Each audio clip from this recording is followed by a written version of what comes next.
محترم ناظرین، آج کے دن یہ وظیفہ آپ نے نماز عصر کے وقت کرنا ہے۔ اس وظیفے کو عورت خاص ایام میں نہیں کر سکتی کیونکہ یہ نماز عصر ادا کرنے کے بعد کا وظیفہ ہے۔ جب آپ نماز ادا کر لیں تو سب سے پہلے آپ نے محمد مصطفیٰ صلی اللہ علیہ وآلہ وسلم کی ذات گرامی پر 11 بار درود شریف پڑھنا ہے۔ درود پاک آپ کوئی سا بھی پڑھ سکتے ہیں۔ آپ صلی اللہ علیہ وآلہ وسلم پڑھ لیں یا صلی اللہ علی محمدین پڑھ لیں۔ بہتر ہے کہ آپ درود ابراہیمی پڑھ لیں۔ ایک دفعہ میرے ساتھ بھی پڑھیں تاکہ ثواب ہو۔ اللہم صلی علی محمدین وعلی آل محمدین کما صلیت علی ابراہیم وعلی آل ابراہیم انک حمید مجید۔ اللہم بارک علی محمدین وعلی آل محمدین کما بارکت علی ابراہیم وعلی آل ابراہیم انک حمید مجید۔ جب 11 مرتبہ آپ لوگ درود پاک پڑھ لیں، بڑے اطمینان سے، بڑے سکون سے پڑھیے گا، تو اس کے فوراً بعد آپ نے اپنے مقصد کی نیت کرنی ہے۔ ہر انسان کا مقصد الگ ہے، ہر انسان کی حاجت الگ ہے، ہر انسان کی خواہش الگ ہے۔ آج جس کو جو چاہیے، جتنا چاہیے، جیسا چاہیے، اپنے تمام مقاصد کی نیت کیجیے گا۔ آپ اگر گھر چاہتے ہیں تو گھر مانگ لے، گاڑی چاہتے ہیں تو گاڑی مانگ لے، من پسند نوکری کے لیے، شادی کے لیے، قرض سے نجات کے لیے پڑھ لو۔ الغرض جو بھی آپ کا مقصد ہے، اپنے مقصد کی نیت کرتے ساتھ ہی فوری طور پر آپ نے ایک بار اعوذ باللہ من الشیطان الرجیم بسم اللہ الرحمن الرحیم پڑھ کر وظیفے کا آغاز کرنا ہے۔ اور سب سے پہلے نمبر پر آپ نے اللہ کے یہ 2 نام یا اللہ یا رحمان پڑھنے ہیں۔ کیسے پڑھنے ہیں اور کتنی بار پڑھنے ہیں توجہ کیجیے گا۔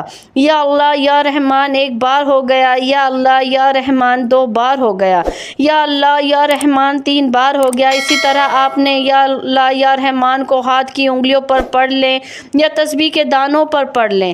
آپ نے صرف 100 بار یعنی 100 دانوں کی ایک تسبیح پڑھنی ہے، اور یاد رہے عصر کی نماز کے بعد آپ نے یہ ایک تسبیح کرنی ہے۔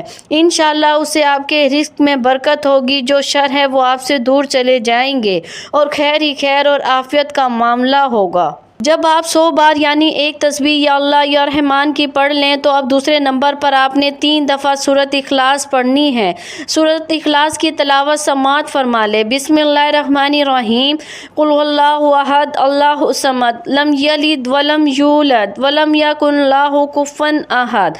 حضرت انس بن مالک رضی اللہ عنہ نبی کریم صلی اللہ علیہ وآلہ وسلم سے روایت کرتے ہیں، جو شخص روزانہ 200 مرتبہ قل هو اللہ احد پڑھے تو اس کے 50 سال کے گناہ اس کے نام اعمال سے مٹا دیے جاتے ہیں۔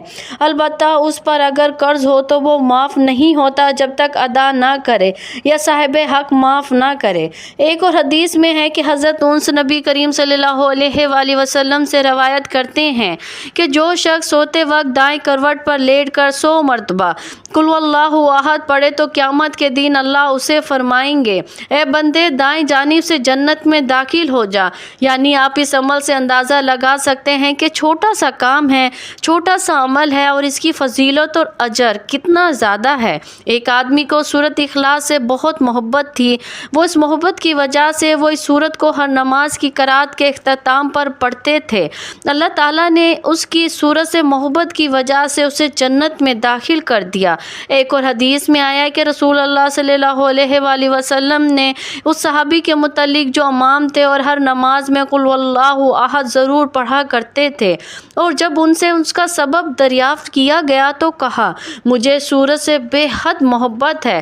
فرمایا، اس شخص کو خبر دے دو کہ بے شک اللہ تعالیٰ بھی اس شخص سے محبت کرتے ہیں۔ اس کے علاوہ سورۃ اخلاص کے بہت سارے فوائد ہیں۔ نمبر 1، اللہ رب العزت 300 غضب کے دروازے بند کر دے گا، مثلا دشمنی، قرضہ، فتنہ وغیرہ۔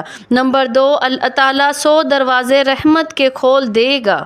نمبر 3، اللہ تعالیٰ 300 دروازے رزق کے کھول دے گا، اللہ تعالیٰ غیب سے رزق دے گا۔ نمبر 4، اللہ پاک اپنے علم سے علم دے گا۔ نمبر 5، 36 قرآن پاک پڑھنے کا ثواب ملے گا۔ نمبر 6، 50 سال کے گناہ معاف ہوں گے۔ نمبر 7، اللہ پاک جنت میں 20 بنگلے دے گا۔ یہ وظیفہ کرنے کی خاص عصر کے بعد تاکید کی گئی ہے، اور اس کے لیے عصر کی نماز پڑھنا بے حد ضروری ہے۔ یعنی آپ نماز پڑھے بغیر یہ وظیفہ کریں کریں گے تو وظیفہ کارآمد نہیں ہوگا۔ نماز عصر کے چند فضائل، اس کی اہمیت ہم آپ کی خدمت میں پیش کرتے ہیں۔ فرمان مصطفیٰ صلی اللہ علیہ وآلہ وسلم ہے کہ تم میں سے کسی کے اہل و مال میں کمی کر دی جائے تو یہ اس کے لیے بہتر ہے جس کی نماز عصر فوت ہو جائے۔ اس کے علاوہ جس کی نماز عصر جاتی رہی اس کا اتنا بڑا نقصان ہو گیا کہ گویا اس کا خاندان اور مال سب تباہ ہو گئے۔ حضرت موسیٰ عشرہ رضی اللہ عنہ سے روایت ہے کہ نبی پاک صلی اللہ علیہ وآلہ وسلم نے فرمایا کہ جس نے ٹھنڈے وقت کی 2 نمازیں پڑھی، فجر اور عصر کی نماز، تو وہ جنت میں جائے گا۔ سبحان اللہ۔ اس کے علاوہ ایک اور نبی پاک صلی اللہ علیہ وآلہ وسلم کا فرمان ہے، عصر کے بعد کا جو وقت ہے یہ قبولیت کا وقت ہوتا ہے۔ اس وقت میں اللہ پاک سے اگر کچھ بھی سچے دل سے مانگا جائے تو وہ فوراً مل جاتا ہے۔ جب آپ یہ دونوں اعمال بتائے گئے طریقے سے پڑھ لیں تو اس کے بعد آپ وہی درود پاک آخر میں 11 مرتبہ پڑھ لیں جو آپ نے عمل کے شروع میں پڑھا تھا۔ اب آپ دونوں ہاتھ اٹھا کے اللہ تعالیٰ سے جو بھی مانگیں گے اللہ پاک آپ کو عطا فرمائے گا۔ یہ عمل کرنے سے آپ کی جتنی بھی دولت کی تنگی ہے فوری طور پر ختم ہو جائے گی۔ آپ جیسے ہی یہ عمل کریں گے آپ مالا مال ہو جائیں گے، آپ کی بد قسمت کے تالے کھل جائیں گے، آپ کی غیب سے مدد ہوگی۔ آپ یہ ایک تسبیح بتائے گئے طریقے کے مطابق پڑھ لیجئے، میرا رب راضی ہو جائے گا، اتنا نوازے گا کہ آپ کو خود بھی سمجھ نہیں آئے گی کہ کہاں کہاں سے دولت آ رہی ہے۔ جب آپ نے یہ عمل کرنا ہے، یہ وظیفہ کرنا ہے، انشاءاللہ ایسی ایسی جگہوں سے اللہ پاک آپ کو رزق عطا کرے گا جہاں سے آپ گمان بھی نہیں کر سکتے۔ یہ عمل ایسا مضبوط ہے کہ بھیکاری بھی کرے تو بادشاہ بن جائے گا، غریب کرے تو غنی ہو جائے گا، امیر کرے تو دولت مند ہو جائے گا۔ آپ اس وظیفے کو لازمی کیجئے گا، انشاءاللہ اس وظیفے کی بدولت آپ کی ہر حاجت اللہ پاک پوری فرما دیں گے۔ دعا ہے کہ اللہ پاک میرا سنانا اور آپ کا سننا اپنی پاک بارگاہ الہی میں قبول اور منظور فرمائے۔ تمام احباب سے گزارش ہے کہ اللہ تعالیٰ کے 99 ناموں میں سے کوئی ایک نام ضرور ٹائپ کیجیے گا۔